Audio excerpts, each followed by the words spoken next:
ব্যক্তিয় উপস্থাপনা এবং সাম্প্রতিক ভারতবর্ষের মধ্যে যে দমন পীড়ন অত্যাচার, যেভাবে মানুষের উপর একটা ফ্যাসিস্ট সরকার, মানে জাতীয়তাবাদী উগ্র আন্দোলন, ধর্মীয় মানে যে অবস্থাটা দাঁড়িয়েছে, ঠিক সেই জায়গাকে অদ্ভুতভাবে ছোঁয়া হয়েছে।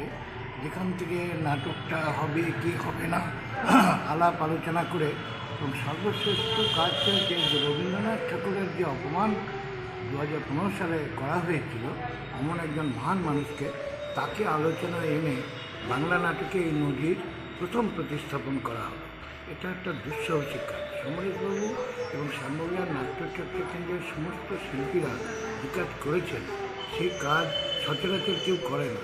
কয়েকদিন আমি একটি প্রযোজনা দেখেছি, দেবেশ চট্টোপাধ্যায় যেখানকার চরিত্র যেখানে রেখেছে না, কোথাকার চরিত্র কোথায় রেখেছে, এইরকম একটি নাম, যে নাটক শুরু হয়ে যায় অলাদি অনন্তকাল ধরে নন ইন্টারাপ্টেডলি। আমি বহরমপুর রবীন্দ্র সদনে দেখলাম গত 8 তারিখে, এবং মোনালিসা চট্টোপাধ্যায় অভিনয় করেছেন। আজকেও এই নাটক দেখলাম, ভাষা মেজাজ একটা আধুনিক নাটক। বর্তমান সময়ে যে একঘেয়েমি গল্প বলার যে পুরনো প্রথার নাটক, সে প্রথাটাকে ভাঙার একটা চেষ্টা হচ্ছে। এটা খুব অভিনন্দনযোগ্য। আমার মনে হয় এটা সবাই বুঝতে পারবেন, এবং ধীরে ধীরে ধীরে ধীরে নাটকটা একটা গল্প চলে, একটা কোনো নাটক নয়, এখান থেকে একটা গভীর বিষয়ের মধ্যে হচ্ছে। একটি অসম্ভব ভালো উপস্থাপনা, অসাধারণ টেক্সট, অসাধারণ ডাইরেক্টোরিয়াল কাজ। আর সৌমেন চক্রবর্তী আমার খুব প্রিয়, তার লাইটও খুব দামি।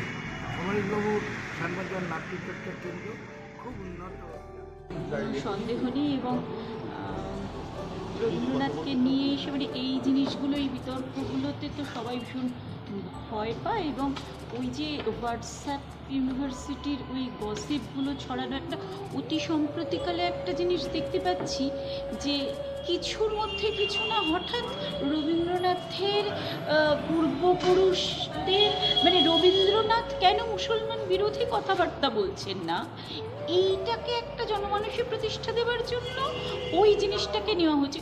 ওটা তো রবীন্দ্রনাথ নিজেই বলেছেন বিড়ালি ব্রাহ্মণ ইত্যাদি বলে, সুতরাং সেটা নিয়ে আসার কোনো প্রয়োজনই নেই।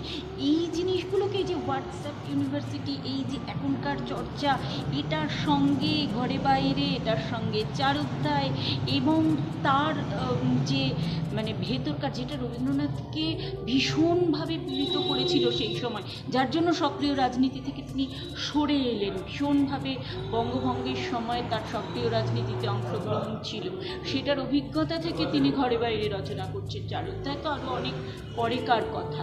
সেই জিনিসটা, সেটা কিন্তু এখন আমরা হাড়ে হাড়ে টের পাচ্ছি, যে ওই স্বদেশকে একটা মূর্তি বানিয়ে তুলে এবং স্বদেশের জনগণকে যথাসম্ভব তাদের মানে কি বলবো, তাদেরকে দূরে সরিয়ে রেখে একটা মায়ের মূর্তি তৈরি করে তখন পুজো হতো, এখন কিসের মূর্তি তৈরি করে পুজো হচ্ছে আমরা জানি না।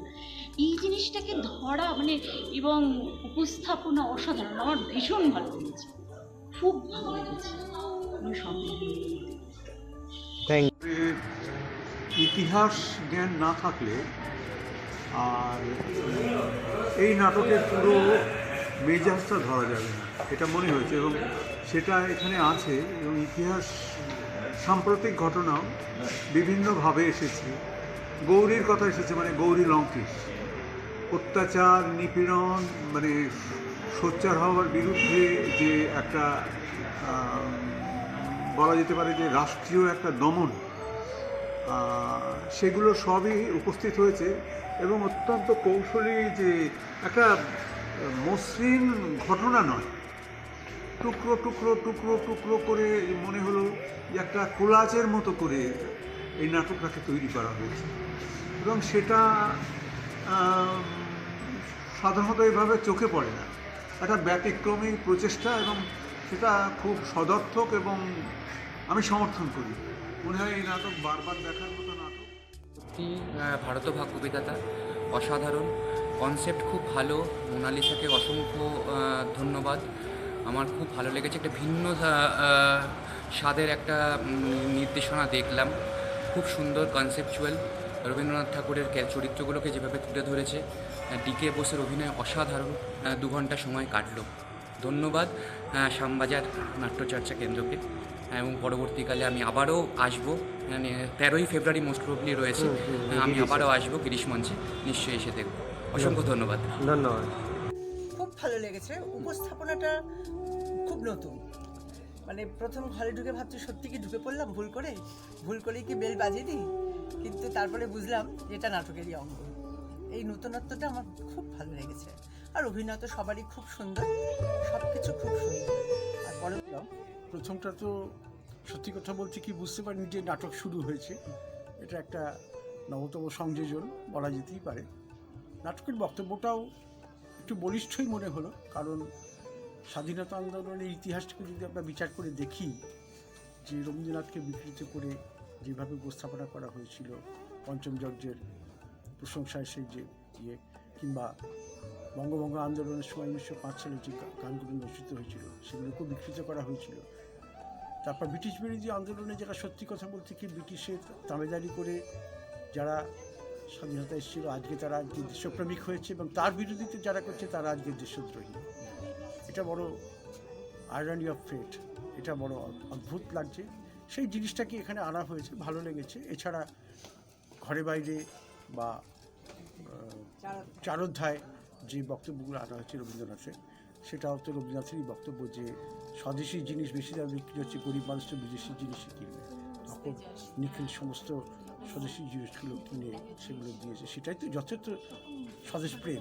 যথার্থ স্বদেশপ্রেমটাকে বিক্রি করে নিখিল যে ব্যাপারগুলো এনেছিল, ঘটনাগুলো ঘটিয়েছিল, সেগুলো যে আড়ালে, দেশপ্রেমের আড়ালে যে আসলে ব্যক্তি স্বার্থ চরিতার্থ করা, সেটাও নাটকটা এসছে। ধন্যবাদ। নাটকটা অসাধারণ লেগেছে। টেকনিক্যালিটিসটা এবং উপস্থাপনা, টেকনিক্যালিসটা এবং মানে প্রস্তাবনা বা যাই বলুন, এডিটিং অসাধারণ, মানে এক কথাই। এবং যেই পয়েন্টগুলোতে নিয়ে এসছে, মানে অ্যাবস্ট্রাক্ট ফয়েজ আহমেদ ফয়েজের সাথে রবীন্দ্রনাথকে নিয়ে আসা, এবং চারোধ্যায়, এবং তার সাথে ঘরে বাইরে যোগ করা, ভারত ও ভাগ্য বিধাতা, তার সাথে যে এখন যা চলছে বর্তমানে অতি দেশভক্তি, তার বিরুদ্ধে অসাধারণ, খুব ভালো, এক কথায়। মর্মস্পর্শী, খুব ভালো একদম। মানে এখনকার প্রেক্ষাপটে দুটো নাটকই খুব যুগোপযোগী, একদম খুব ভালো লেগেছে। আর অভিনয় নিয়ে কারোরই কোনো মানে পার্টিকুলারলি কিছু বলার নেই। অভিনয় দারুণ, প্রত্যেকের অভিনয় দেখবার মতন, খুব ভালো লেগেছে, ভালো লাগলো, মন ভালো হয়ে গেল। প্রথম নাটকটি অত্যন্ত মর্মস্পর্শী। শুরু হচ্ছিল একটা, আমি বুঝতে পেরেছিলাম নাটকটা দেখে যে নাটকটা প্রথাগত সোকল্ড প্রসেনিয়ামের মতো নয়, নাটকটা অনেকটা পোস্ট স্ট্রাকচারালিস্ট প্যাটার্নে তৈরি। এবং তারপরে আমি বুঝলাম যে একটা ক্রমাগত একটা গভীর বিষয়ের দিকে চলেছে। বিষয়টি অবশ্যই সম্পর্কে আমরা অবহিত, জানি কি হতে চলেছে, কি হয়, রাজনৈতিকভাবে যথেষ্টই সচেতন, কিন্তু সত্যি সত্যি আমরা মরার মতনই বলতে পারা যায় নাটকটি একটি মরার উপর খাড়ার গাত। আর খুবই ভালো লেগেছে, এটা নতুন ধরনের আমরা দেখলাম, আগের দেখিনি, বেশ অন্যরকম, খুবই ভালো লাগছে। আর প্রত্যেকে খুব টেক ফ্রেন্ডলি আছে, ভীষণ ভালো লাগছে। প্রথম নাটকটি দেখলাম শ্যামবাজার নাট্যচর্চা কেন্দ্রের, খুবই ভালো লাগলো নাটকটা। যথেষ্ট কমপ্যাক্ট, আর বর্তমান সমাজের যে মেসেজ আমাদের দেওয়ার চেষ্টা করেছে তার সেইটা খুবই কানেক্ট করতে পেরেছি, খুবই ভালো লেগেছে সম্পূর্ণ।